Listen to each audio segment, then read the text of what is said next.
Thank God for Dr. Pepper. So guys, in this week's episode, we are going to be breaking down Married at First Sight Season 12, Episode 13, and we're going to be talking about Dr. Pepper, Chris, and Paige to kick this off. Chris, in her opinion, is a narcissist. So I'm just grateful that she just said it outright to Paige. We have all been alluding to the fact that Chris has some highly narcissistic traits. If you partner with someone like that, as Paige has shown us, you will end up in a position of questioning your self-worth, questioning your value, really making it about yourself and not really ever holding someone like Chris accountable for their actions. So stay far. The beautiful thing about Dr. Pepper and Paige's conversation this week was that actually Dr. Pepper just said it as it is. Paige, you need to keep the boundaries that you've now established and literally move on with your life. Stay away from him and his hot mess of a life. These were her words. Hot mess. I mean, I don't know if she said hot, but she said a mess of a life that he's got behind curtains. And he has. This guy has gone from engagement to marriage. It's ridiculous. Let's just be really honest. It's ridiculous. And unfortunately, we don't always see men like Chris coming until it's too late.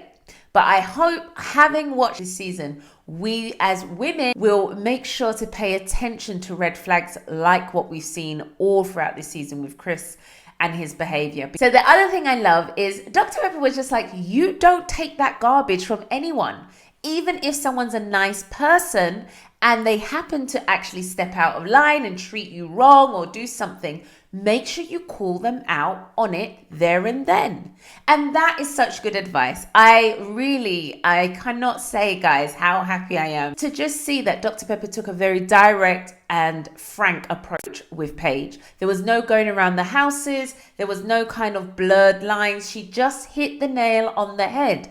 And I really was hoping that Dr. Viviana and, in all fairness, Pastor Cal would have taken a similar approach. But this season, I really just did not see them do that with Chris and Paige when they had their earlier sit down. So I'm very grateful for Dr. Pepper. But what I also noticed was, I wonder if it was set up like this, where Dr. Pepper just did not want to sit down with Chris. I would have liked her to basically say it straight up to him, not to call him out as a narcissist, because guys, the experts in narcissism tend to say, do not call out a narcissist to their face. It does not serve you, and actually it's never that helpful. So it would have been good though to see how Dr. Pepper would have really addressed the behaviors that we've witnessed with Chris during this season. But anyway, I'm really glad that she did sit down with Paige, and she just spoke to Paige like a wise woman and an elder should. Stay far from that man. Do not ever lower your boundaries, and make sure you get someone who treats you with respect, kindness, and admires you. I mean, no woman or man should be treated the way Paige has. And to be fair, we, when it comes to creating healthy relationships, need to learn to have that healthy relationship with ourselves first, so that when we go out in the world, we don't end up allowing others to devalue us or to mistreat us and that go unaccounted for. Make sure you are taking the time to love on yourself more. Healthy relationships require self-work and self-love. So that's why we have to look after our mind, our bodies, our spirits, our hearts, and we need to build that healthy relationship with ourselves first. And this, guys, is why I'm all about healthy relationships and wellness on this channel. So if you've not yet subscribed, then make sure you hit that subscribe button. What we saw also this week was Pastor Cal sat down with Chris, and in all fairness, I don't know why he was still there, because Pastor Cal, when someone is late by 43 minutes, you are a grown elder. You don't have time to waste on someone like Chris. Honestly, when he can't even take the time to show up on time or inform you in advance that he's running late. These are just basic respect levels that just again goes to show that Chris had no respect for anyone on this show, including Paige and the experts. Even me and my fiance, we were watching it and we were like, why is Pastor Cal tolerating this kind of disrespect from this young boy? I mean, this guy is so disrespectful, guys. And he had Pastor Cal waiting there. And when he came through the door, Pastor Cal's like, oh, hey, Chris, and shaking hands and saying, you had me waiting a little bit. And this guy's laughing and giggling and saying, oh, yes, sorry. What? Pastor Cal, you set the standard. You set the way someone gets to treat you. And again, I know this is a show. I know Pastor Cal has a job to do, but I really feel like Pastor Cal just has given Chris so much freedom and so much space to take the liberties that we've seen. Even with himself, Chris is taking liberties with Pastor Cal. And Pastor Cal just seems to not really be pulling him up in the way that I would expect an elder to actually address this young man and say, hold on, son, you've gone too far. That's just my opinion. So what happened in this is Pastor Cal was kind of having this sit down with Chris and just trying to kind of tease out, is there anything that, on reflection you would have done different? Or do you think you owe Paige an apology? Of course not. Chris, owe Paige an apology? Come on, Pastor Cal. Who are we kidding? That was just a no-brainer. He was never going to apologize, and we knew that. But Pastor Cal then goes into this kind of conversation around, well, what was the one thing why, this couldn't work, or why you didn't give your marriage a chance? And Chris, being Chris, was like, it's the face. It's the physicalities. It's her face. Or I'm not even going to talk anymore about this point because I don't even want to give it too much air to breathe.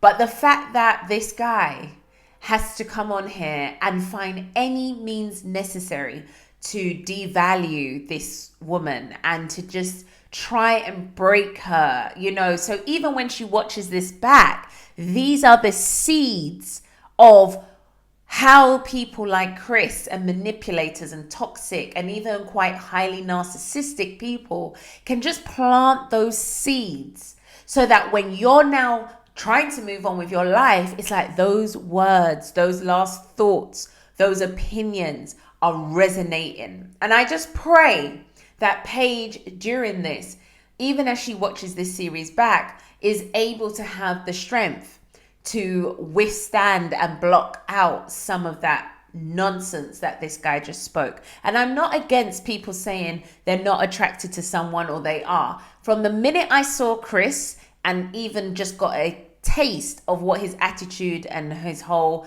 personality was like, I already knew he wasn't going to be attracted to Paige. I did not feel like that was going to be the type of woman, as he said, he would go up to in a bar or try and actually connect with. I got that impression straight away. Many of you who are watching this, just like me, also got the same impression. However, the experts got something else. Now, again, maybe they need to think about going forward how they do the research, because if we as normal people in our houses could find all this information on the internet concerning Chris, then how much research really was done. Grateful that Dr. Pepper did one thing. She apologized. She said, I am so sorry, which is something because it needed some acknowledgement. Anyway, guys, that's all I'm going to talk about when it comes to Chris and Paige, because this guy, Chris, he isn't going to get any more airtime on this video. So the next couple, guys, is actually Ryan and Clara. Now, I've done a previous video, which you can check out here, and I've talked about them in a bit more detail because this week, Ryan sits down with Dr. Pepper and Clara sits down with Pastor Cal. And again, this is an opportunity for them to kind of explore with the experts any questions they might need answered before they make their big decision, okay? And again, we see that these two are both avoiding the elephant in the room, sex. And the fact that it's not happening. Now, when they go to the experts, they're trying to convince the experts like, hey, marriage, oh, the best. Couldn't have got me a better partner. Pastor Cal says to Clara, so, on a rating scale of 0 being terrible and 10 being the best it is, where's your relationship at? Oh my God, Pastor Cal, this is the best relationship I've been in. 10 out of 10, it's perfect. Perfect? Really? No, it's not. And this is so common when it comes to relationships, like we go into them and we want the best for them. And of course, but no relationship is perfect. And there are always going to be things that both parties might want more of, want less of. There might be some differences. There might be some things that just get unspoken about, but nothing is ever really a 10 out of 10. Now, the fact that we saw in the week before the episode of Clara really literally pouring her heart out to the girls, talking about how frustrated sexually she is or why her husband is not giving her sex, and the fact that she's fed up of probably having some type of sexual intimacy where it comes to different types of, sexual petting and contact that they've had, but they're not having intercourse. When she goes into the sit down with Pastor Cal, she literally is like, no, my relationship's so good. And this is why, guys, it's so key that when you're in a relationship, you really want to move into a space of trying to stay grounded in reality. And the reality of their marriage is that actually it's not as hunky-dory as they would like it to be painted as. And this is what so many of us sometimes find ourselves doing, where we over glamorize all the good things and actually we're really just avoiding talking about the things that are really actually troubling us. So I'm really glad that in one way, when she had her sit down with Pastor Cal did actually bring up, well, hey, I remember last time you didn't have intercourse, and have you consummated the marriage as of yet? And that's where we see it comes out about the sex, and it comes out about the fact that she already loves Ryan, and Ryan has never used the word love with anybody else. And I really just want to touch on the conversation that happened between Ryan and Dr. Pepper, because with Dr. Pepper, Ryan did a similar thing. He glamorized how great this marriage was, the best pick it could have been, and said there are no issues. Now, again, these couples, it's funny, isn't it? How you start to see that mirroring taking place. And they are doing the exact same thing. In the presence of each other and with the experts, they're actually wanting to skate over major issues. And these are major issues that if you don't tackle them head on, they can become catastrophes. So when it comes to things like sex, it's really good to kind of have those open dialogues. And the fact that Dr. Pepper had to raise this to Ryan's consciousness, which I believe Ryan is quite conscious of the fact that his wife is very unhappy. But I think Ryan is just quite comfortable with ignoring it because it suits him. He's still able to get his sexual needs in some ways met by Clara, as she describes, each night, but actually her sexual needs of wanting intercourse are not being met. And when you find yourself in that position where someone's sexual needs are completely being fulfilled to the standard that they want it, and actually your standards or your sexual needs are not, this can be the danger ground where if this isn't talked through and if this isn't spoken through, maybe even with a third party, people can harbor really deep feelings of not only disappointment, not only rejection, but they can start to almost internalize that as there's something wrong with them, they're not desirable. And I've spoke about this in this video here where I talked in depth a bit more about Ryan and Clara. I think it's so painfully obvious that Clara is just so unhappy. And the fact that Dr. Pepper had to say to Ryan, and how does your wife feel about the fact that you're not having sex? And he was like, I think I should deep dive into that. Yeah, there needs to be space and accommodation for us to listen to how people are feeling and actually to communicate timelines to things. And I do think in some ways they are going to have to drill down and think about what might be some of those blockages, and maybe even think about how they can move things closer towards getting it to intercourse so that it's starting to meet Clara's needs just as much as Ryan's. But in my honest opinion, sometimes when we see stuff like this with Ryan and the resistance to actually have intercourse with your partner, that can also be connected to a lot of other potential things. Now, I don't know what all those things might be. It's already been suggested. Even Dr. Viviana asked it. Is he a virgin? Could he have lied and said that he's had sexual intercourse, but actually not? There could be some things linked to sexuality sometimes, even in these moments. And as well as that, there could be a sort of fear that maybe he's worried about his overall performance. There could be lots of different things. So again, if you're in a situation like this and maybe you're starting to notice that actually you're not able to kind of gain a better understanding from your partner about what's going on for them, it might be time to introduce a third party, maybe a therapist who specializes in, sex and intimacy and those sort of areas where they can really help you drill down as a couple into what might be going on. And I do believe Ryan can see that Clara is not okay. That is the biggest concern for me, because I think when you have people who are quite avoidant or who are quite unwilling to actually pay attention to how their other partner might be feeling, or even just be curious enough to be like, actually, take myself out of this. How is this affecting you? How does this make you feel? Is there anything I need to be aware of? The fact that he doesn't seem to be able to put himself in her shoes is another concern. But again, I might be jumping the gun. We only see what is on the edited version, but I just wonder if there's a bigger issue going on for Ryan than what meets the eye. Guys, Brianna and Vincent. Brianna is our princess. She is away with the fairies when it comes to the finances. No, she obviously makes a good salary and she obviously has a good monthly income, because this week, guys, we saw them doing a budget together and it was so fun, because I was thinking, me and my fiance were watching this and we were both like, oh my God, this is what I'm like when it comes to like, oh, let's plug in our numbers.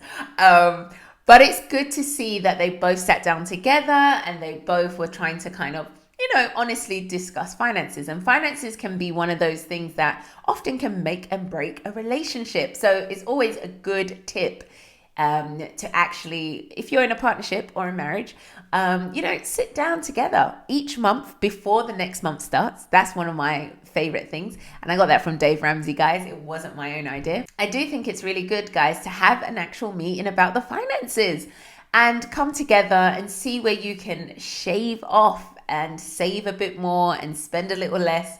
But what we saw this week was Brianna obviously has a large monthly income that allows her to indulge in a few more luxuries, and whether that's more about clothes and she can afford a bit more of an expensive hairstyle.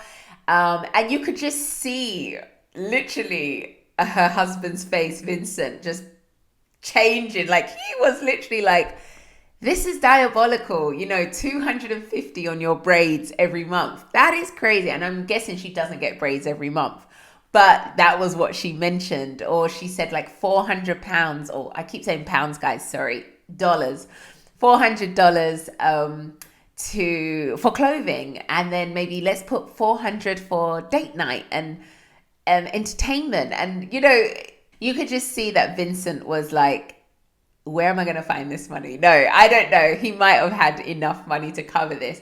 But Vincent, what I loved this week, was very crystal clear with his wife and said, no, my priorities is about getting us a house for the future and the future of our family. And to me, I was like, yay, let's invest. Let's put our money to good use. But the beautiful thing about this couple is you tend to find that there's always going to be one who's more of a spender and there's always going to be one who's a little bit more of a saver. And sometimes you get people who are equally matched, but often you have one who might dabble a bit more in the saving or dabble a bit more in the spending. Now, comment below and tell me if you are the spender or the saver. The budget was huge, but it really led me to kind of think about how, as a couple, it's so important to have these honest conversations about finances, because he is at the stage with his business just starting where he's grinding. So for him, and I love that he was honest, he's like, my focus is about saving and spending less. And because he wants to be in a better financial position, he is focused on achieving that, which means I don't want to spend unnecessary money on things that just don't have as much meaning. Whereas for Brianna, I think she is more established in her career. So in some ways, she's now ready to say, well, look, I've got to as far as I might want to be in this career right now, and I'm happy where I am, and I want to spend the income I have.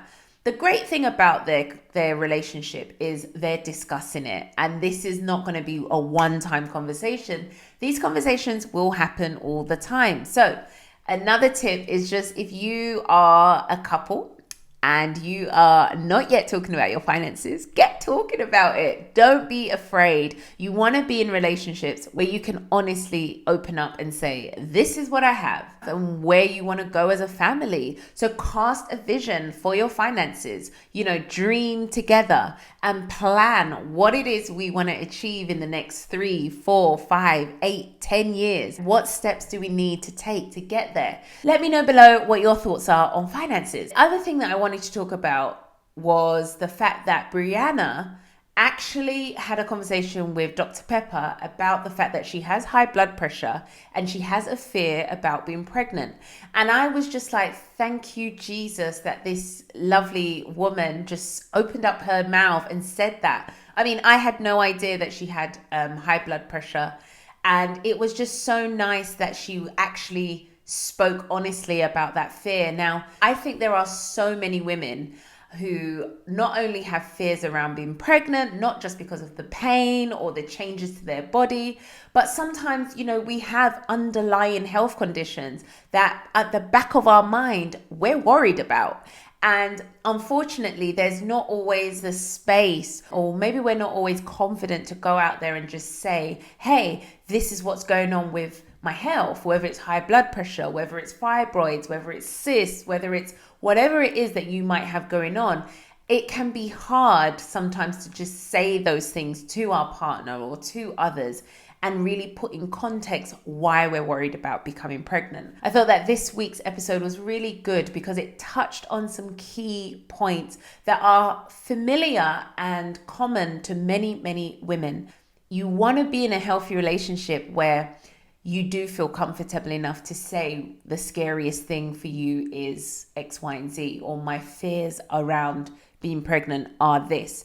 And that is when you know that, wow, I'm really connecting. I'm really going deep with this person. And if that person can make space for that conversation and hold space for you, your feelings, your thoughts, your fears, that's a great place to be. And I think for Vincent, could see in Vincent's face when Brianna went home and was telling Vincent, actually, I've got high blood pressure, which he knew, but my fears around being pregnant are linked to that because there can be complications with me and even maybe the baby. And that's why I've been maybe hesitant about getting pregnant. You could see that he was really worried about not so much her.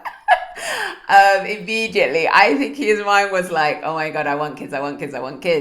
But at least they've started the conversation. It's a lot for anyone to suddenly take on board because we all go into our relationships often with dreams of, maybe we want a family, or maybe you're someone who says, no, I don't want a family, but you've got kind of an idea about what it is you're looking to create with this person, maybe. And sometimes when you've got that big dream like Vincent and something almost threatens that, which is like, maybe there's going to be a health complication when she gets pregnant or potentially, there's fear, there's shock, there's all sorts. And it kind of all played out on his face. And we didn't really see any kind of comfort given to Brianna, which I was thinking, okay, I hope there was some from him, and I'm sure he responded, I hope, appropriately. But it is quite interesting this season, the topics that are coming up, because they're very relevant and they are very And they're very relatable for women and men, I'm sure, who also going through these conversations in their relationships. Yeah, but what came up this week was Virginia also mentioned that she had a fear around being pregnant and actually being a bad mum.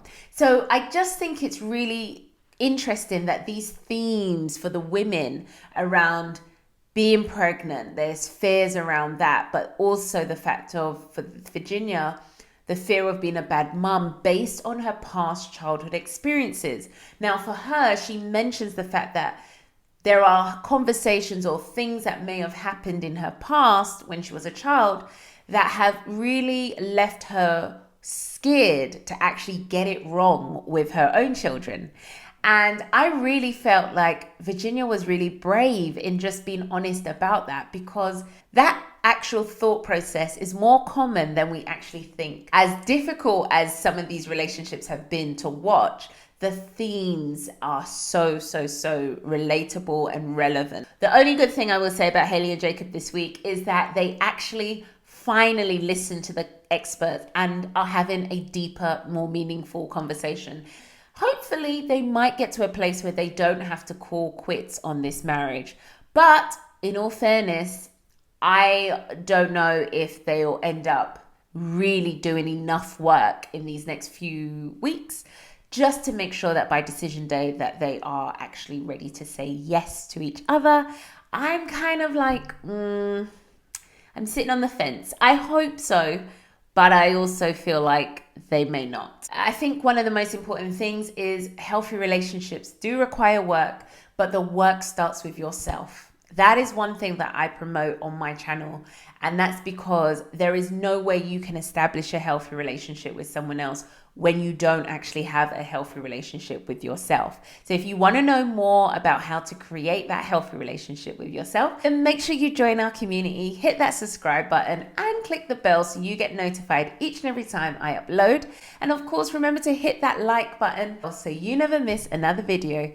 Take care, guys, and God bless. Bye.